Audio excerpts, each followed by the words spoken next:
Integral calculus में Dirichlet theorem.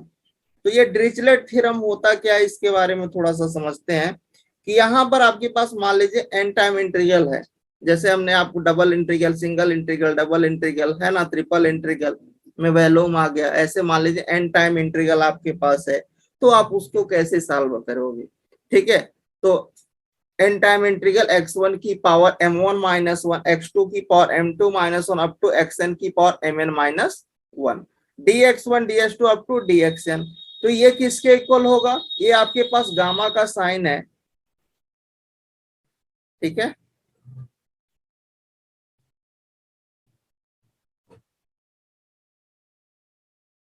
Gamma m1, gamma m2, gamma m3 up to gamma mn divided by gamma m1 m2 up to mn plus 1 की equal आएगा। ठीक है, इसमें एक condition है, वो कंडीशन है where the integral is extended to the all positive values of the variable x1 x2 up to xn subject to the condition x1 plus x2 up to xn less than or equal to, अगर वो इस condition को fulfil करती है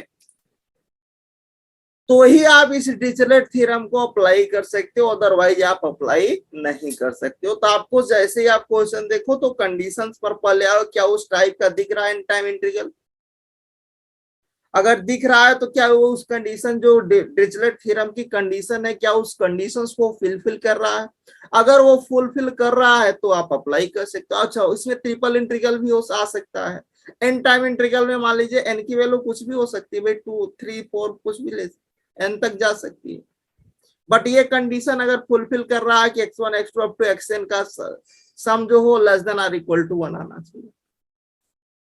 level extension of Dirichlet theorem, ठीक है, ये क्या है, इसमें क्या है कंडीशंस कि इफ आपके पास एक्स वाई जेड, मान लीजिए आपके पास X Y Z three variables हैं, ठीक है, 3 पॉजिटिव वेरिएबल्स हैं, और वहां पर आपने जो एक्स जो 3 वेरिएबल्स हैं एक्स वाई जेड तीनों का सम किया, और उसका जो सम आया वो h1 से h2 के बीच लाई कर रहा है, तो then triple integral F of x plus Y plus Z x की पावर l माइनस 1 वाई की पावर m माइनस 1 और z की power n minus 1 dx dy dz is equal to gamma l gamma n m gamma n divided by gamma l m plus n।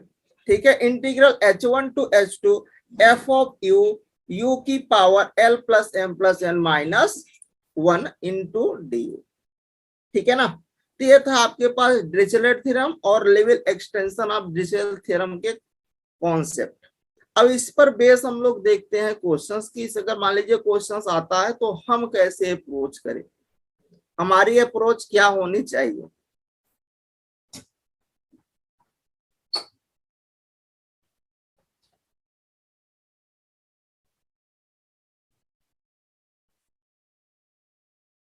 तो थोड़ा सा कुछ और चीजें इसमें बताते हैं, जो अभी मैंने गामा की बात किया कि अगर मान लीजिए क्वेश्चंस में आ जाए कहीं आप सॉल्व कर रहे हो तो गामा एन किसके इक्वल होता है, तो इसको आप नोट करके लिख लीजिए। गामा एन जो होता है वो इक्वल होता है n minus 1 gamma n minus 1 की। ठीक है, और अगर आपके पास वो नेचुरल नंबर से लाई करता है तो एन माइनस 1 फैक्टोरियल के भी इक्वल आता है। ठीक है, अगर रेशनल में है एन, अगर आपका रेशनल है मतलब पी बाई क्यू फॉर्म का है तो n minus 1 gamma n minus 1 करना, अगर रियल से है मतलब नेचुरल नंबर से है तो एन माइनस 1 फैक्टोरियल की इक्वल कर लेना। ठीक है, और जो गामा 1 की वैल्यू होती है वो 1 के इक्वल आती है, और गामा जो 0 होता है वो आपका इनफाइनाइट आता है। ठीक है, और अगर मान लीजिए गामा के अंदर माइनस वैल्यू आ गई, माइनस एन या माइनस 2 कुछ भी आ जाए माइनस में, तो वो भी क्या होता है भाई, इन्फिनिटी होता है। जैसे यहाँ पर देखिए गामा 7 की वैल्यू पूछे, एन क्या है नेचुरल नंबर से, तो किसके इक्वल होगा, 6 फैक्टोरियल के इक्वल आएगा। ठीक है ना। अच्छा, यहाँ पर एक और मोस्ट इंपोर्टेंट, जो गामा 1/2 की वैल्यू होती है वो रूट का पाई होती है। ठीक है, अच्छा रेशनल वाला, जैसे ये वाले कॉन्सेप्ट का मान लीजिए एग्जांपल्स देखें।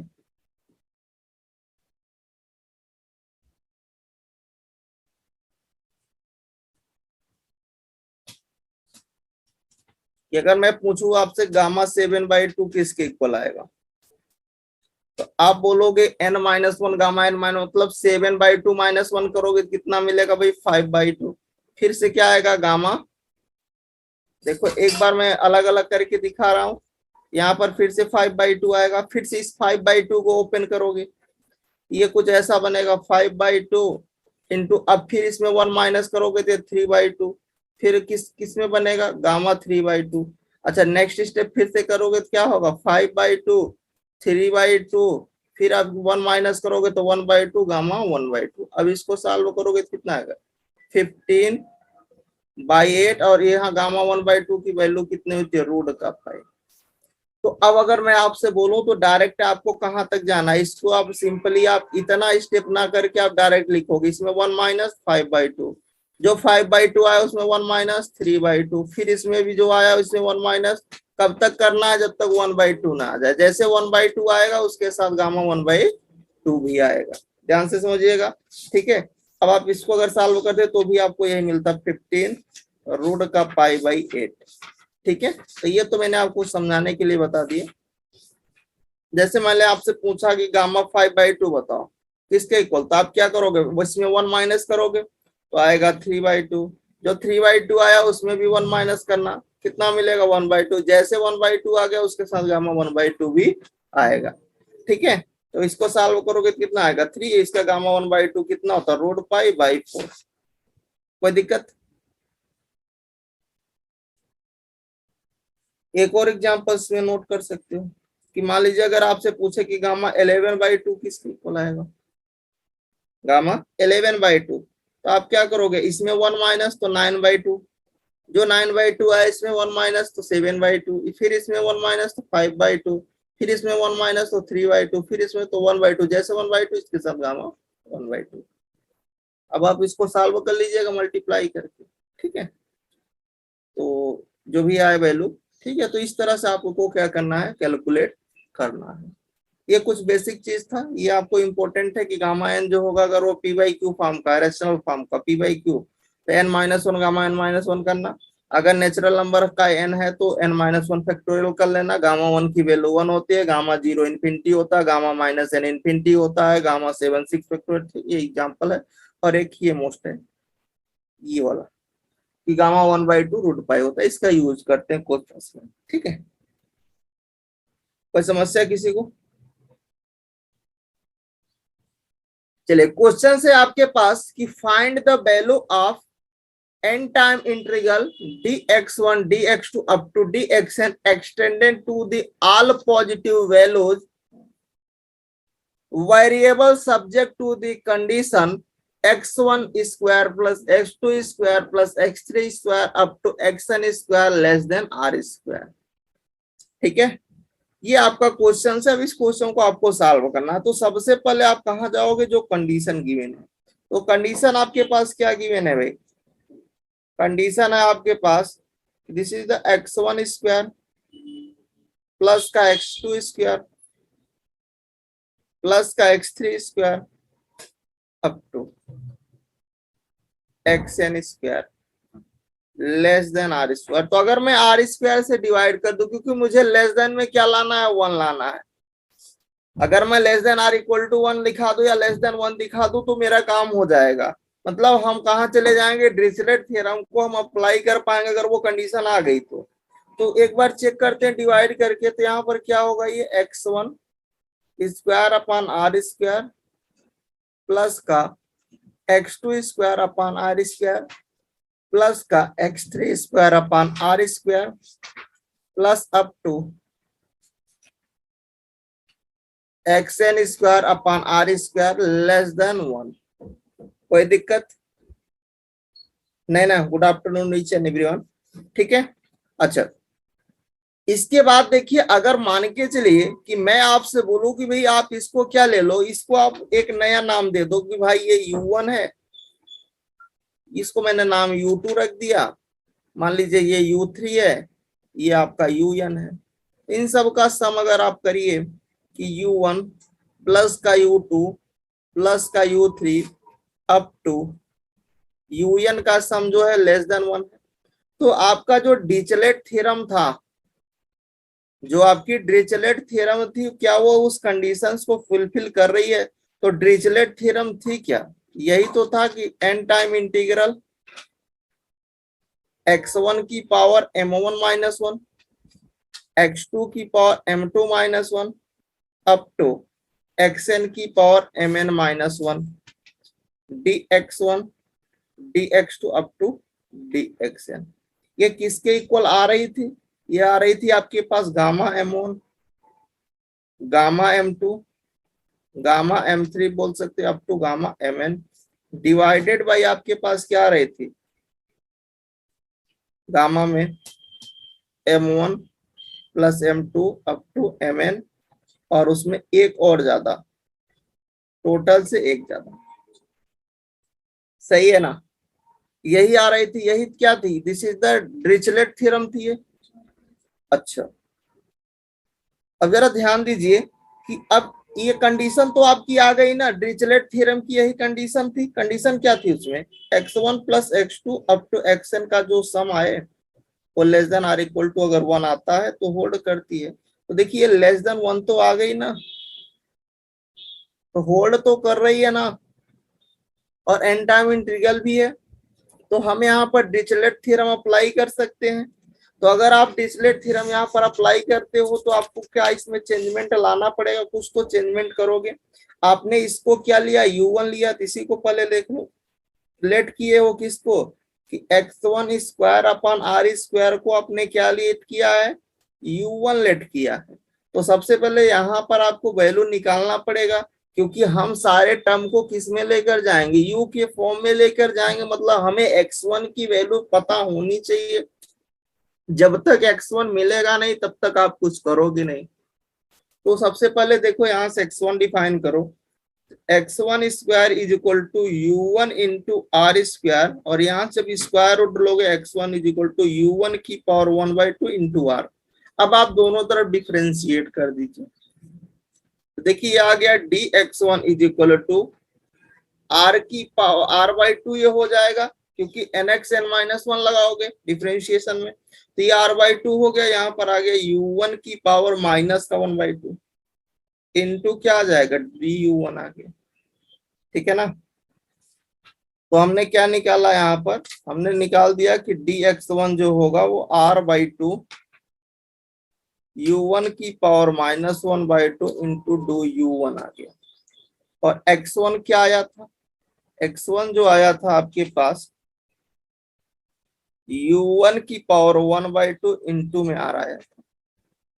अच्छा, इसी तरह आपके पास u2 भी आ जाएगा। तो अगर मैं u2 x2 आपसे बात करूं सर, कहोगे यहाँ पर u2 वाला टर्म आ जाएगा, कुछ चेंज नहीं होगा। देखो यहाँ पर अब x2 आएगा और यहाँ पर u2 वाला आ जाएगा x2 की केस में, u3 वाला x3 की केस में, un वाला xn की केस में। ठीक है ना? तो x2 क्या हो जाएगा? दिस इज द u2 की पावर 1/2 इंटू r, तो हर में सेम रहे। अब इसमें भी अगर आप डिफरेंशिएशन देखो तो dx2 क्या हो जाएगा? दिस इज द r/2, यहाँ पर u2 की पावर माइनस का 1/2 इंटू du2 आ जाएगा। इसी तरह अगर मैं dxn की बात करूं, मतलब अगर मैं xn बोलूं तो आप बोलोगे सर xn जो होगा वो un की पावर 1/2 इंटू r होगा, और जब dxn निकालोगे तो आ जाएगा r/2 un की पावर माइनस का 1/2 इंटू dun। कोई दिक्कत यहाँ तक नहीं ना? चलिए एक एक चीज को समझते चलिए। उसके बाद आपका जो क्वेश्चन था वो क्वेश्चन यही था कि एन टाइम इंटीग्रल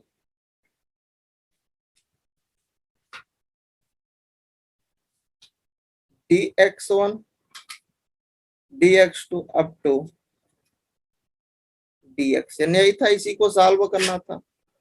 तो देखिए आप वैल्यू को रखिए यहाँ पर। तो जैसे आप वैल्यू रखोगे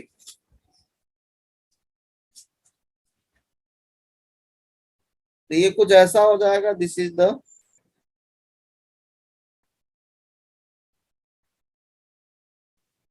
देखिए यहां से आप dx1 रखिए, dx2 अप टू dxn। तो dx1 रखोगे तो r/2,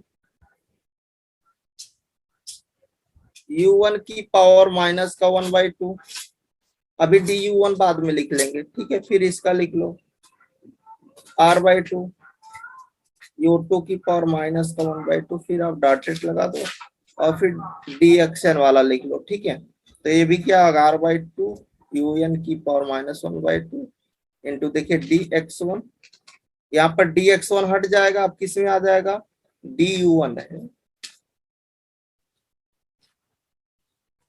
du1 du2 up to dun। कोई समस्या किसी को? यहाँ पर r कांस्टेंट है भाई, r से नहीं लेना है, विद रिस्पेक्ट टू r नहीं, r एक कांस्टेंट का काम यहाँ पर बेसिकली कर रहा है, ठीक है। वेरिएबल तो x y x1 x2 up to xn ही है। अब देखिए यहाँ पर भी r/2 है, यहाँ पर भी r/2, टोटल कितने टाइम r/2 जैसे अगर एक एग्जांपल्स में आपसे बात करें तो हम आपसे ये पूछे कि अभी हमें ये बताओ कि अगर मैं 2 को 4 टाइम लिखता हूँ, 2 इंटू 2 इंटू 2 इंटू 2, तो आप क्या बोलते हो कि सर 2 4 टाइम होगा, 2 की पावर 4 होगा। इसी तरह यहाँ पर देखिए कि r/2 कितने टाइम है, n टाइम है। तो अगर मैं आपसे बोलूं कि यहाँ पर क्या मैं इसको r/2 की पावर n लिख सकता हूँ, आप बोलोगे हाँ सर लिख सकते हैं। फिर यहाँ पर ये क्या आएगा, कुछ ऐसा आ जाएगा। यहाँ पर क्या बच गया आपके पास, u1 की पावर माइनस का 1/2, u2 की पावर माइनस का 1/2 अप टू un की power minus 1/2 du1 du2 up to dun।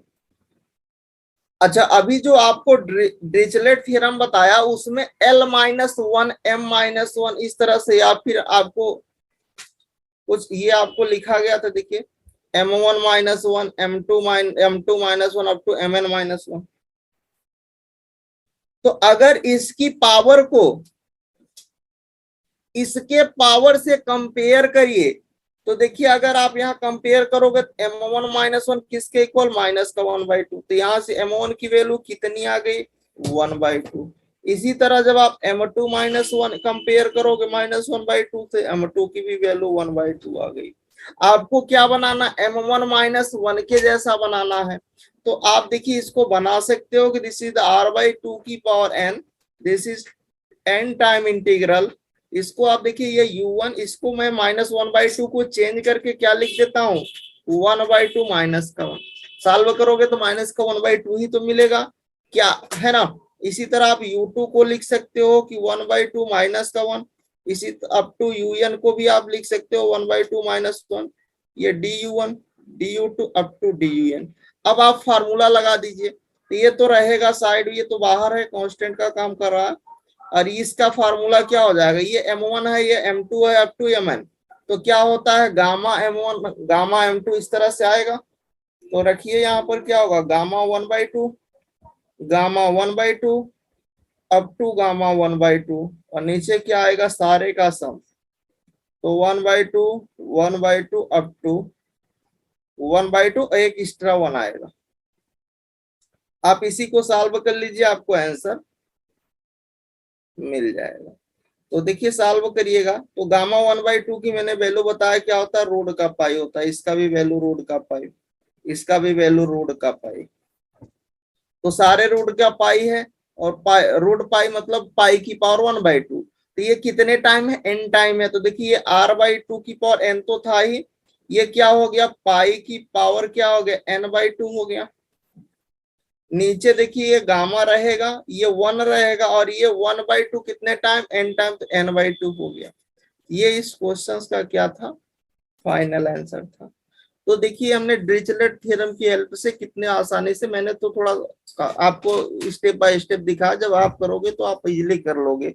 अब डिपेंड करेगा कि भाई ये तभी आएगा जब आप प्रैक्टिस करोगे, है ना। अगर आप प्रैक्टिस नहीं करोगे तो नहीं आएगा।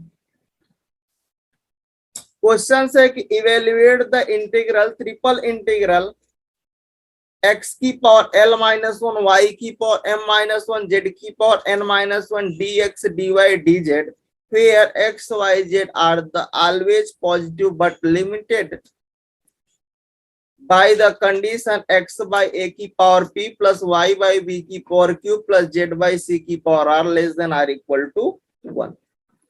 ठीक है, ये है कंडीशन और ये है क्वेश्चन। तो देखिए इसको अप्रोच कैसे करना है, ज्यादा कुछ है नहीं, सबसे पहले कंडीशन को ही पकड़ो और हम ज्यादा यहाँ पर लगाना क्या चाहेंगे, डिरिचलेट को ही अप्लाई करेंगे। जैसे वो n के लिए था तो यहाँ पर 3 इंटीग्रल है तो 3 के लिए भी तो अप्लाई होगा, बट उसकी वो कंडीशन फुलफिल होनी चाहिए।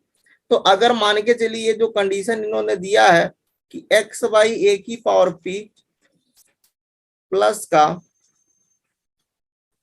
y बाई बी की पावर q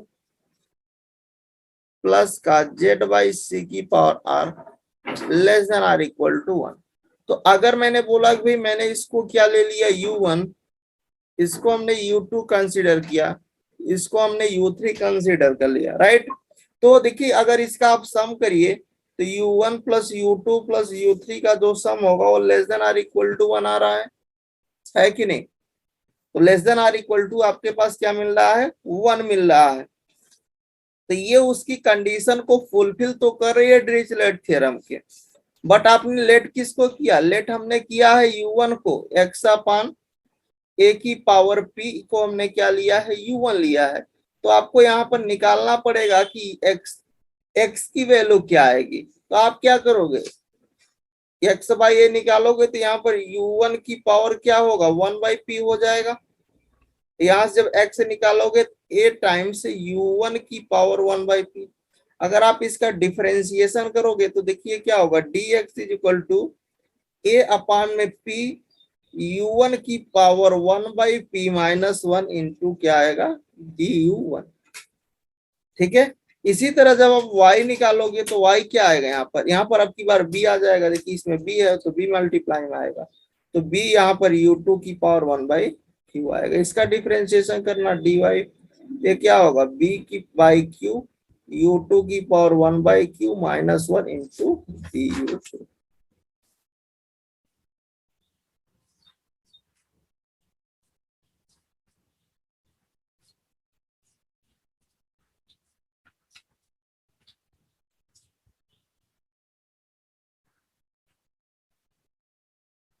यूट्यूब पर नहीं होगा, ठीक है। चले, अगर मैं यहां से dz इसी तरह z की वैल्यू अगर निकालो, क्या निकालो भाई, z की वैल्यू, तो z क्या हो सकता है, z भी सेम रहेगा। अब की बार यहाँ c आ जाएगा, देखो इसमें c है तो c होगा, यहाँ u3 इसको आपने लिया है, देखो u3 आ गया की पावर 1 बाई r आ जाएगा, है ना। अब अगर आप इसका डिफरेंशिएशन करो dz का, ये क्या होगा, c बाई r आएगा, u3 की power 1 by r minus 1 into do u3। यहां तक किसी को समस्या तो नहीं होना चाहिए। देखिए आपने यहां से x1 निकाला,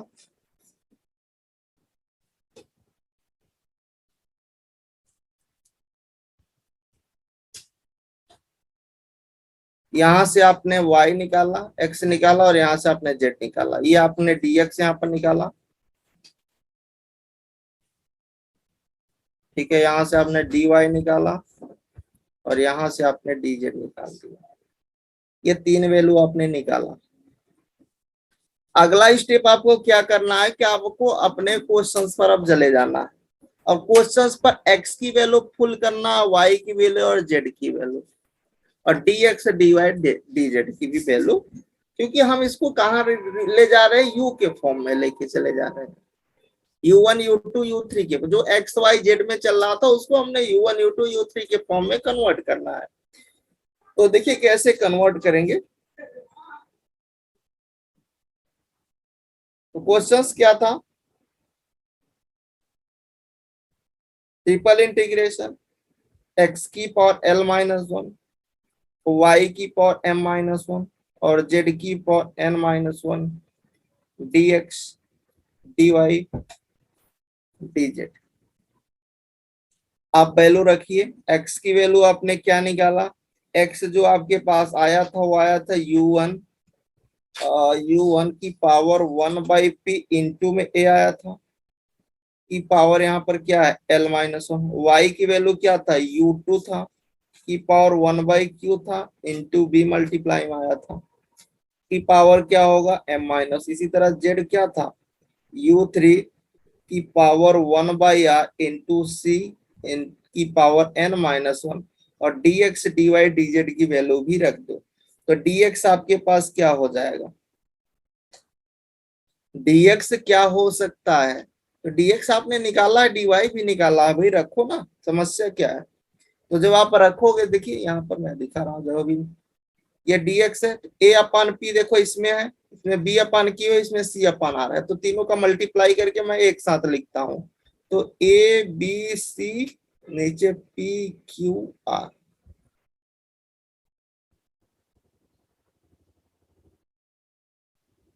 अभी जो पढ़ा रहा हूं उसको पढ़िए, ये सब बाद में बात किया करिए, ठीक है, क्लास में नहीं। ए बी सी अपान में पी क्यू आर, सही है। उसके बाद आपके पास वहां पर क्या बच रहा था टर्म, एक आपके पास जो टर्म बच रहा था वो बच रहा u1 वाला बचेगा, u1 की पावर 1/p माइनस 1, u2 की पावर 1/q माइनस 1, और u3 की पावर 1/r माइनस 1।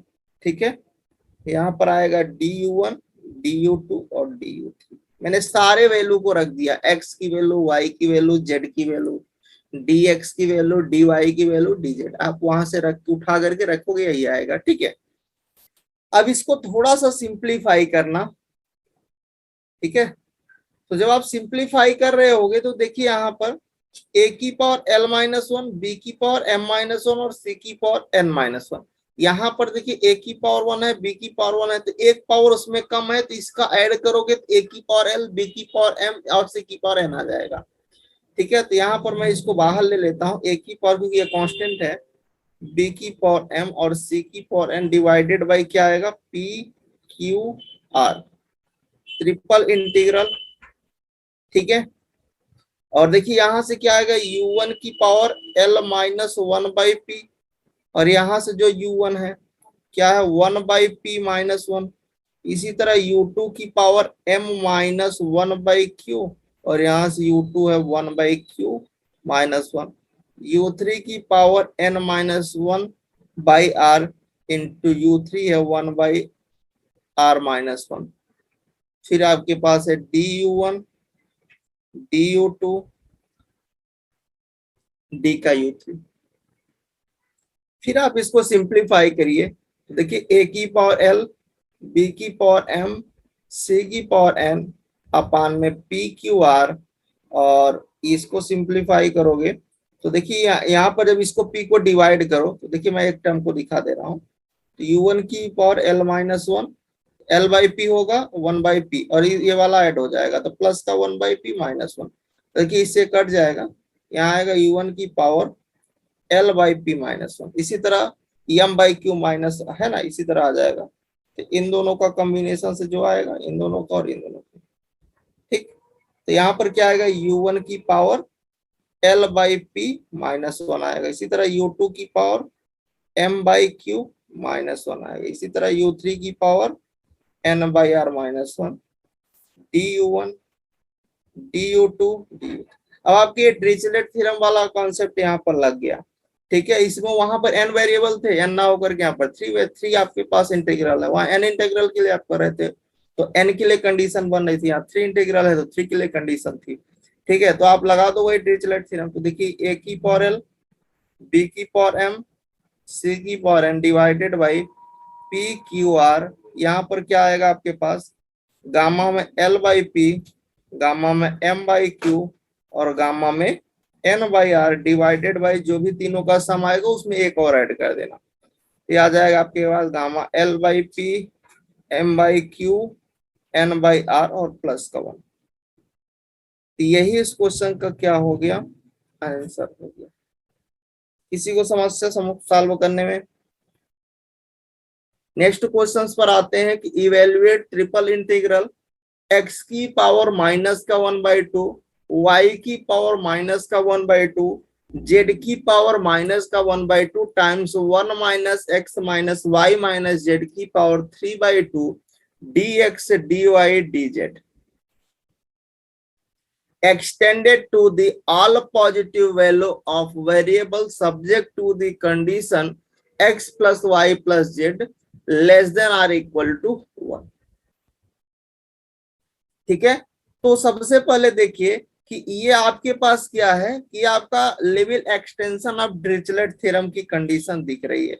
अच्छा, जो Liouville extension of Dirichlet theorem थी उनका कहना क्या था, उनका स्टेटमेंट क्या था? उन्होंने ये कहा था कि triple integral F of x plus Y plus Z x की power L minus one Y की power M minus one Z की power N minus one D x D Y D Z is equal to क्या था आपके पास, gamma L, इसका equal आ रहा था gamma M gamma N divided by gamma L plus M plus N integration h1 to h2 F of you की power l plus M plus n minus one into D u. ठीक है,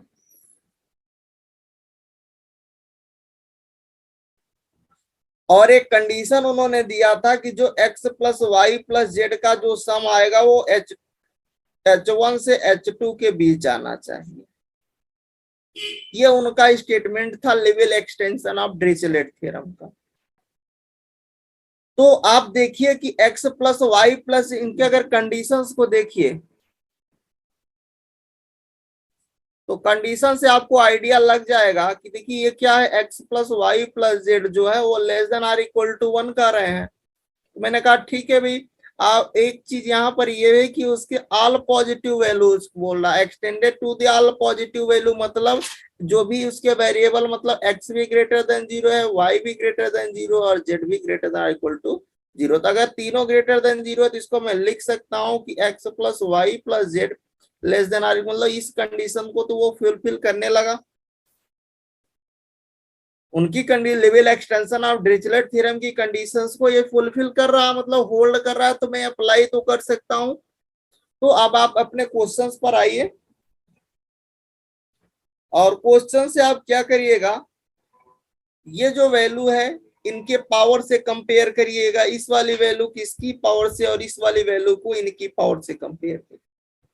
जैसे आप compare कर रहे होगे तो देखिए यहाँ से जो l माइनस वन है वो माइनस वन बाई टू है, l की वैल्यू 1/2 मिल गई। इसी तरह जब आप m माइनस वन की वैल्यू माइनस 1/2 रखोगे तो m की वैल्यू 1/2 मिल जाएगी। इसी तरह n minus one is equal to minus 1/2 करोगे तो n की वैल्यू 1/2 मिल जाएगी। अब आपको उसको इसके फॉर्म में बनाना है, तो देखिए अगर आप फॉर्म में कन्वर्ट करो ये कुछ इस फॉर्म में आएगा। This is the triple integration x, इस माइनस 1/2 को क्या लिख सकते हो, 1/2 माइनस 1 कर सकते हो। y को आप क्या लिख सकते हो, 1/2 माइनस 1 कर सकते हो। z को इसी तरह क्या लिख सकते हो, 1/2 माइनस 1 कर सकते हो। हाँ जी, यस या नो?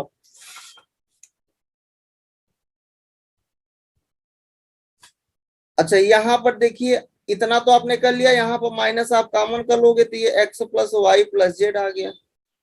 की पावर क्या है, ये 1/3/2 है।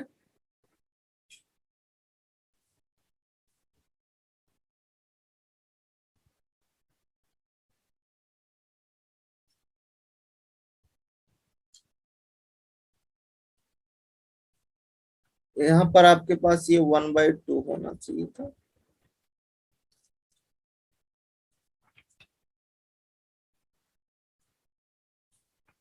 ये बाय डिफॉल्ट प्रिंट हो गया है, यहाँ पर 1/2 कर लीजिए। ठीक है, तो 1/2 आपके पास यहाँ पर आएगा और ये क्या है, dx dy dz। अब आप देखिए अगर आप डायरेक्ट यहाँ पर देखिए तो ये वाला इनका जो फार्मूला है ये इस फार्मूले पर बैठ रहा है कि नहीं? तो सिंपल सी बात है, ये बैठ रहा है आपके फार्मूले पर। तो जब आप देखिए इसको मैं नेक्स्ट स्टेप पर आता हूँ, तो हमने अभी क्या फार्मूला बनाया, हम लोग ये बनाया कि 1 माइनस एक्स प्लस का वाई प्लस का जेड की पावर में 1/2 है। ठीक है, x की पावर 1/2 माइनस 1 आया y की पावर 1/2 -1 बनाया और z की पावर 1/2 -1 और यहाँ पर क्या है dx dy और dz। ठीक है, उसके बाद जब आप फार्मूले पर अप्लाई करते हो तो देखिए यहाँ पर आपके पास क्या है, जैसे आप फार्मूले पर अप्लाई करोगे क्या होगा, गामा देखिए एल है, ये एम है और ये एन है, तो gamma l 1/2, gamma m 1/2, gamma n 1/2 divided by क्या था, तीनों का सम, फिर क्या था इंटीग्रेशन था h1 से h2, तो लिमिट आपकी कहाँ है, ये h1 है और ये h2 है, तो 0 से 1। फिर क्या था f ऑफ u था, तो u आपने x इसको u लिया है, तो देखिए ये 1 माइनस का u हो गया, 1 माइनस u की पावर 1/2 हो गया, तो यहां पर क्या आएगा u की power l plus m plus n, मतलब 1/2 1/2 1/2 और उसमें एक कम इंटू डी यू, यही तो आएगा। अरे भाई देखो, आप स्टेप को देखो ना, ये है आपका फार्मूला। देखिए x plus Y plus z को इन्होंने क्या रखा है एफ ऑफ यू, तो यू की पावर क्या रखा है एल प्लस, तो मैंने भी तो यही किया है, इसको मैंने यू लिया, दिस इज द यू और ये 1 था तो 1 माइनस यू, सही है। वहां पर एफ था, f of x plus Y plus z था, तो उन्होंने एफ ऑफ यू लिया, यहाँ पर ये कुछ कम है तो 1 माइनस यू की पावर 1/, कोई समस्या तो नहीं है। अब देखिए इसकी वैल्यू क्या हो गई, ये रूट का पाई इंटू में रूट का पाई इंटू में रूट का पाई, नीचे क्या आया गामा 3/2, इसका इंटीग्रेशन 0 से 1, ये देखिए 1 माइनस यू की पावर 1/2 इंटू देखिए यू की पावर यहाँ पर क्या होगा 3/2, तो आ गया 1/2 इंटू डी यू। अच्छा, हमने एक कॉन्सेप्ट सीखा है, अगर नहीं सीखा तो मैं यहाँ पर बता देता हूँ कि बीटा फंक्शंस, बीटा फंक्शंस क्या होता है, बीटा फंक्शंस होता है इंटीग्रेशन 0 to 1 x की power l minus 1 1 minus x की power m minus 1 d x is equal to, ये होता है gamma l gamma m divided by gamma L plus. तो देखिए ये भी आपके कुछ इसी के जैसा नजर आ रहा है, अगर देखिए इनकी पावर को इनके पावर से कंपेयर करो, l माइनस 1 1/2 करोगे तो l की वैल्यू कितनी आ गई 3/2, इसी तरह जब m माइनस 1 की वैल्यू 1/2 से इक्वल करोगे तो m की वैल्यू आ गई 3/2, नहीं समस्या है ना। चलिए इसको आप एक्सचेंज कर लीजिए, ये कितना हो गया, ये आपके पास हो गया, और इसको भी आप सॉल्व करेंगे तो यहाँ से आ जाएगा कितना 1/2, मतलब रूट का पाई/2 इसकी वैल्यू आ गई, एक पाई से ये वाला कट गया, यहाँ से हो गया 2 पाई आ जाएगा, ये ऊपर चला जाएगा पाई रूट पाई पाई हो गया 2 पाई, इंटीग्रेशन 0 to 1 है ना, और इसको आप बना लीजिए, ये क्या आपके पास हो गया u की पावर में 3/2 -1 हो जाएगा, और 1 माइनस यू की पावर को क्या बना सकते हो 3/2 -1, यही तो हमें इसी फॉर्म में बनाना है, एल की वैल्यू मैंने रखा है यहाँ से 3/2 -1 3/2 -1, फिर आपके पास यहाँ पर डी यू। अब ये किसके इक्वल हो जाएगा, इसकी जो वैल्यू आ जाएगी वो आपके पास आ जाएगी 2 पाई इंटू में गामा 3/2, गामा का 3/2, नीचे दोनों का सम 3/2, गामा का 3/2 प्लस का 3/2, तो देखिए क्या आता है, ये 2 पाई हो गया, यहाँ से आ गया ये रूट का पाई/2, ये भी रूट का पाई/2 आएगा, नीचे आपके पास 6 बाई मतलब 2 6/2 मतलब गामा 3 2 फैक्टोरियल मतलब 2, ठीक है। तो देखिए यहाँ से आ गया आपके पास एक 2 से ये वाला कट गया, और ये π²/4, तो π²/4 is the right answer. Next questions पर आते हैं और देखते हैं ये क्वेश्चंस क्या कह रहा है कि ट्रिपल इंटीग्रल e की power x plus Y plus z dx dy dz takes over the positive octant such that x plus y plus z less than or equal to 1। ठीक है, तो कंडीशन इन्होंने क्या दिया है, हम लोग कंडीशंस पर ही काम करते हैं। तो देखिए यहाँ पर है कि x plus Y plus z जो है वो less than or equal to 1 है, और यहाँ पर है कि ओवर पॉजिटिव ऑक्टेन, मतलब आपका x जो है वो भी ग्रेटर देन 0 है, y भी आपका ग्रेटर देन 0 है, और जो z है वो भी आपका ग्रेटर देन 0 ही है। तो यहाँ से मैं ये बोल सकता हूँ कि ये जो इन दोनों का सम होगा, तीनों का ग्रेटर देन 0 है, तो 0 से तो बड़े होंगे, है ना। x plus Y plus z जो होगा वो लेस देन आर, मतलब ये आपका Liouville extension of Dirichlet theorem की कंडीशंस को फुलफिल कर रहा है। h1 से h2 के बीच आपको लिमिट मिल गई। ठीक है, अब देखिए इसको आपके पास जो ये इंटीग्रल है कि ट्रिपल इंटीग्रेशन e की पावर x प्लस का y प्लस का z। अब देखिए यहाँ पर क्या है, dx dy मतलब x की पावर वाला नहीं है टर्म, x की पावर वाला टर्म नहीं है, y की पावर वाला टर्म नहीं है, और z की पावर वाला टर्म ही नहीं है। अच्छा, क्योंकि देखिए उसमें जो Liouville extension of Dirichlet theorem था, उन्होंने ये बताया था फार्मूला कि triple integration f of x plus Y plus z, ठीक है, एक्स की power L minus one, Y की पावर एम माइनस वन और जेड की power N minus one, D x D Y D Z is equal to gamma l gamma M gamma N divided by gamma L plus m integration h1 to h2 f of u की power l plus M plus n minus one into D u, और एक condition उन्होंने दिया था कि x plus Y plus z जो होगा वो h1 से h2 के बीच आना चाहिए। ये level extension of Dirichlet theorem का कॉन्सेप्ट था। तो भाई अगर उन्होंने ये कॉन्सेप्ट दिया, तो ये देखिए इस क्वेश्चन में ये वाला टर्म नजर नहीं आ रहा, तो इस टर्म को लाने के लिए अगर आप देखो कि इसकी पावर को इसको मैं ऐसा ही बना सकता हूं कि भाई अगर मैं x की पावर 0 कर दूं, y की पावर 0 कर दूं, कोई दिक्कत तो नहीं है। x की पावर 0 किसी की पावर 0 होगी, 1 ही आएगा वैल्यू, कोई चेंज नहीं होगा क्वेश्चंस में।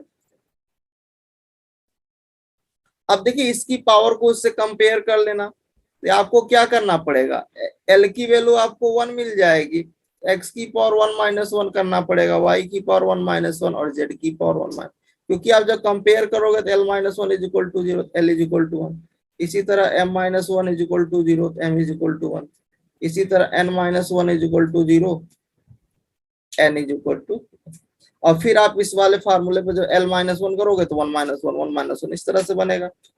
ये क्या है, dx dy dz।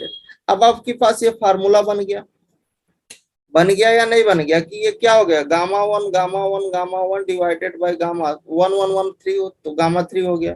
इंटीग्रेशन यहाँ पर h1 मतलब 0 to 1, ये क्या होगा, e की पावर u हो गया, फिर क्या आएगा, u की पावर इन तीनों का सम -1 इंटू क्या आएगा, du आएगा। तो इसको आप सॉल्व करिएगा, ये आ गया ऊपर, गामा 3 क्या होगा, 2 फैक्टर मतलब 2 आ गया, इंटीग्रेशन 0 से 1 e की power u into U square into D U आ गया। अब आप इसको सॉल्व कर लीजिए, आपको आंसर मिल जाएगा। तो आप यहाँ पर क्या लगाओगे, आइलेट लगा लीजिए। आइलेट क्या कहता है कि भाई पहले आप इनवर्स, फिर लॉगरिथमिक, फिर अलजेब्रिक, फिर ट्रिग्नोमेट्रिक, उसके बाद एक्सपोनेंशियल। ठीक है, तो आप देखिए यहाँ पर इनवर्स नहीं है, लॉगरिथमिक नहीं है, अलजेब्रा है, अलजेब्रा को फर्स्ट बनाए, टेक्नो एक्सपोनेंशियल को सेकंड। आप इसको सॉल्व कर दीजिए फर्स्ट और सेकंड से। ठीक है, किससे सॉल्व कर दीजिए भाई,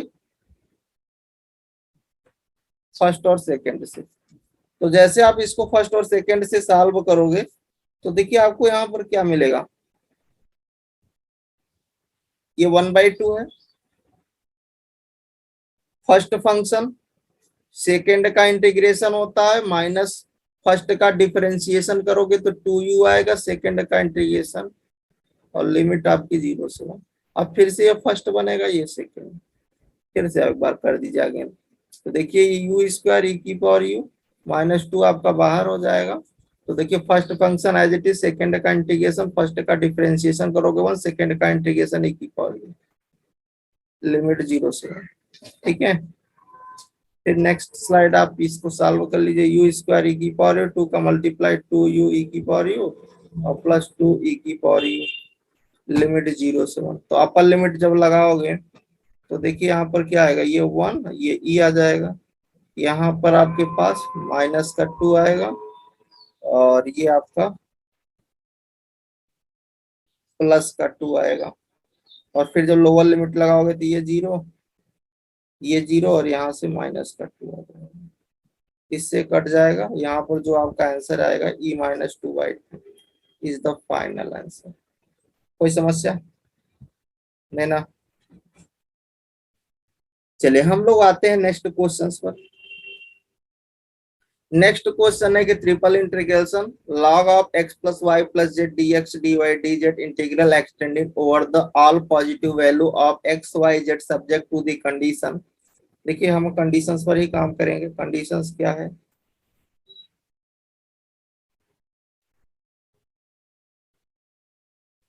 तो यहाँ पर भी कंडीशन है कि x plus Y plus z जो है वो लेस देन 1 है, और इन्होंने क्या बोला है कि ऑल पॉजिटिव वैल्यू मतलब x भी ग्रेटर देन 0 है, y भी आपका ग्रेटर देन 0 है और z भी। तो अगर तीनों का सम करोगे तो ये भी तो आपके पास क्या आएगा, x plus Y plus z जो होगा वो less than or equal to 1 आएगा। अब देखिए इंटीग्रेशन को उठाइए, तो यहाँ पर क्या है, this is the log of x plus Y plus z. इसको देखिए यहाँ पर भी वही x की पावर वाला टर्म नहीं है, तो आप क्या करो, x की पावर 0, y की पावर 0, z की पावर 0, dx dy dz। हम यहाँ पर level extension of Dirichlet theorem लगाना है हमें। तो देखिए जब आप यहाँ से इसको कंपेयर करोगे l-1 से, तो ये 0 करोगे, फिर इसको m-1 इक्वल टू 0 करोगे इसको n-1 से, मतलब l की वैल्यू 1 आएगी, m की भी वैल्यू 1 आएगी और n की भी वैल्यू 1 आएगी, है ना, लेवल एक्सटेंशन थ्योरम में। तो देखिए यहाँ से थोड़ा सा इसको सिंप्लीफाई करते हैं, तो x plus Y plus z, ये क्या होगा, x की पावर 1-1, y की पावर 1-1 और z की पावर 1-1, dx dy dz। अब आपके पास ये एक फार्मूले में रख सकते हैं, फार्मूला में रखोगे तो क्या होगा, gamma 1 divided by gamma 3 integration 0 to 1 F of you, मतलब यहाँ पर क्या हो जाएगा, इसको आप यू ले रहे हो तो log यू हो गया। फिर क्या आएगा, u की पावर 3-1 हो जाएगा, मतलब तीनों का 1-1-1, मतलब l plus m plus n minus का 1, मतलब 3-1 इंटू डी यू, ये हो गया 1 और यहाँ पर गामा 3 हो गया 2 फैक्टर मतलब 2 इंटीग्रेशन 0 to 1, ये आ गया log of you you square into D you. इसी को सॉल्व कर लीजिए, आंसर दे देगा। क्या है आपके पास 1/2 इंटीग्रल 0 to 1,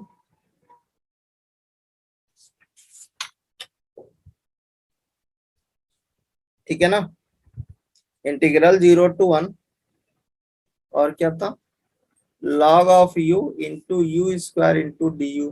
तो आप यहाँ पर भी आप आइलेट लगाओगे, तो इस ऑर्डर में left to right inverse logarithmic पहले आ रहा है तो इसको फर्स्ट बनाओ, इसको सेकंड, और फर्स्ट और सेकंड से इसको कर लीजिए सॉल्व। तो देखिए क्या देता है, ये 1/2 first function as it is, second का इंटीग्रेशन u³/3 माइनस फार्मूले से फर्स्ट का डिफरेंशिएशन 1/2, सेकंड का integration u³/3 into D u और लिमिट 0 to 1। देखिए ये 1/2, ये आ गया आपके पास log u इंटू u³/3, यहाँ से इसको कट कर लेना, ये u स्क्वायर आएगा, फिर से इसको इंटीग्रेट कर लेना, तो ये आएगा u³/9 हो जाएगा, एक 3 पहले से एक 3 और आ जाएगा फार्मूले से, ठीक है। लिमिट 0 to अपर लिमिट लगाओगे तो जैसे log 1 होगा वो 0 कर देगा, तो ये 1/2 यहाँ से आ गया, यहाँ से माइनस का 1/9, और जब लोअर लगाओगे तो ये भी 0 इधर भी 0, यही आएगा। तो यहाँ से आंसर आ गया माइनस का 1/18 इज द राइट आंसर, ठीक है। तो किसी को कोई क्वेरीज है तो आप पूछ सकते हो, अदरवाइज आज का हमारा लेक्चर ये फिनिश होता है, फिर इसके आगे हम लोग पढ़ेंगे नेक्स्ट लेक्चर, नेक्स्ट टेस्ट, ठीक है।